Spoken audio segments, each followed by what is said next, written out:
Thank you very much. Well, now's maybe a good time for a little Q&A. Give me a very short break and get my thoughts together for the next piece. So does anyone have a question about how this kind of improvisation might work? Yes? How do you go about practicing to making kinds of Right.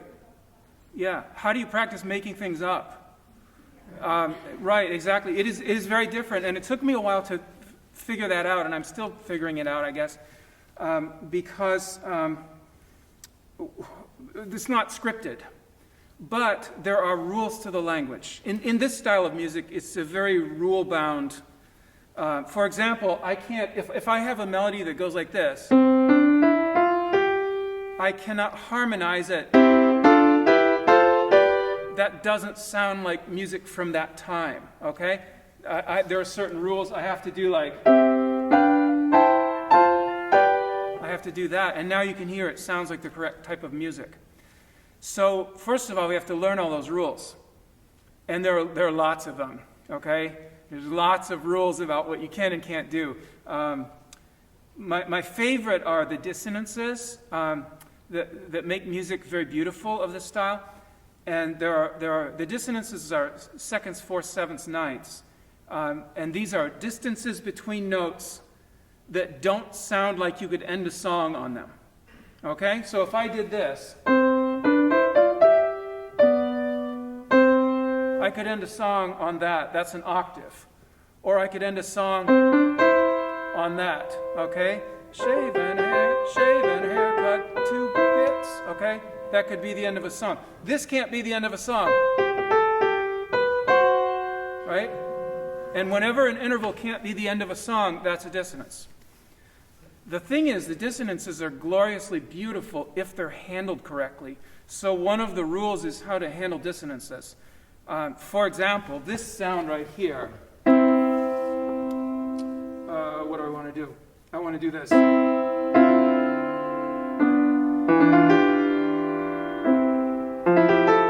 hear the good, yummy gooiness of that? Yeah. Okay, that's because I'm handling all the dissonances according to the rules. And so you get that kind of pain and then the release, the stress and the release, which is analogous to like breathing and living and dying and spring and winter and kind of all of life, which is why music is so great. But if I don't do that, it sounds like absolute nonsense, okay? So one is we study all the rules. Now I have to learn to do things in real time because I'm not doing homework, right? I'm not doing it on paper. So I kind of developed some exercises that I do.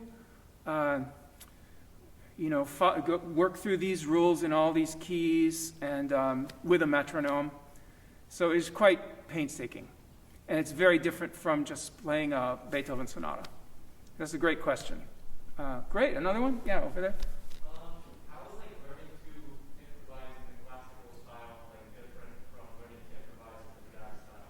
Everyone you've done jazz improvisation. Yeah. There's a lot less out there to teach you. There's great jazz material, lots of great books and videos and things, and it's a little bit more of a treasure hunt to find the sources on this. In some cases, the sources are a couple of 100 years old and in the wrong language, and they also weren't talking to people like me who had no idea what's going on. They were talking to well-trained musicians of that time. So everything's in shorthand. Everything is abbreviated and ends with, you know what I mean, when we don't. So there are tremendous challenges to that. There is a growing international community of scholars and artists, though, and more good stuff now being put out, books and things like that. So it's getting a little easier, and no one will have to relive what I went through, I hope. Excellent question. Another one, maybe? Oh, over there, yeah. Are there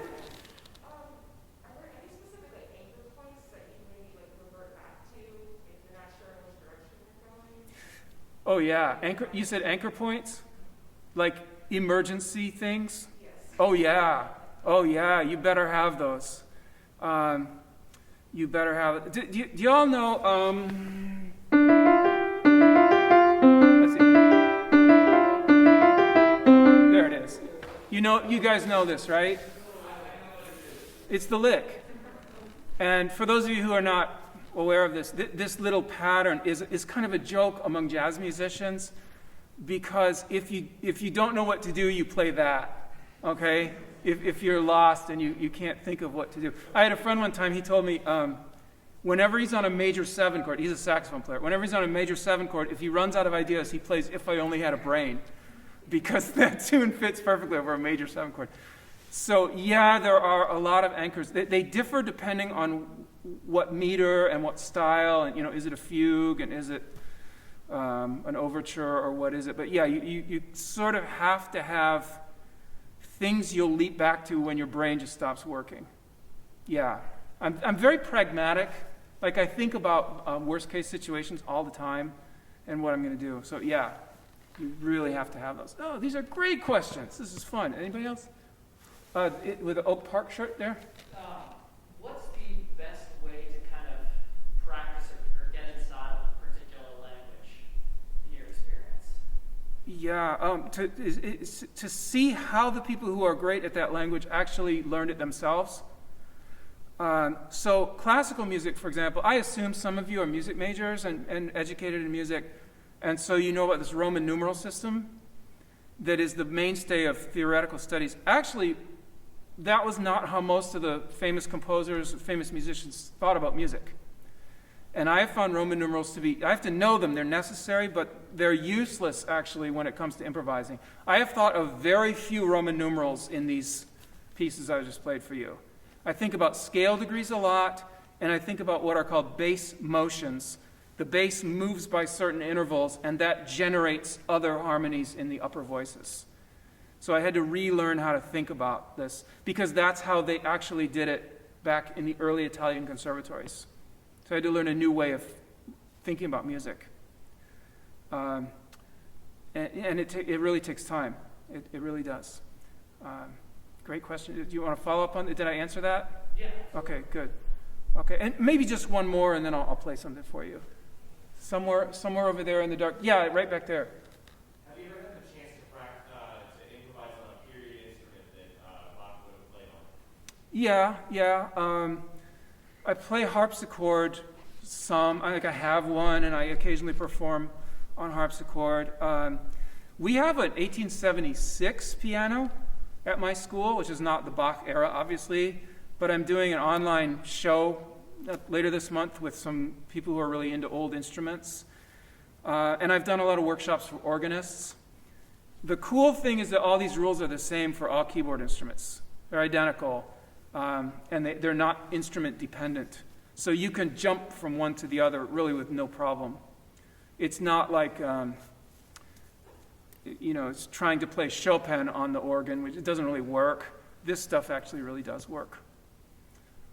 And there's a strong interest, actually, at certain schools. There's a very strong interest in those old instruments. They're a little club. Okay, is there a last urgent one, or shall I go on? Okay, I'm going to do... Oh, that's sorry. Sorry? The best composer, like as far as just sheer chops, is Bach. I mean, he could do so many things so much better than everybody else. But I just love whatever I'm into right at the moment. I just really love music. I dig it so much. I love classical music and Baroque and Impressionistic. I love rock and roll. I love metal. I love jazz, bebop. I'm crazy about it. I really am.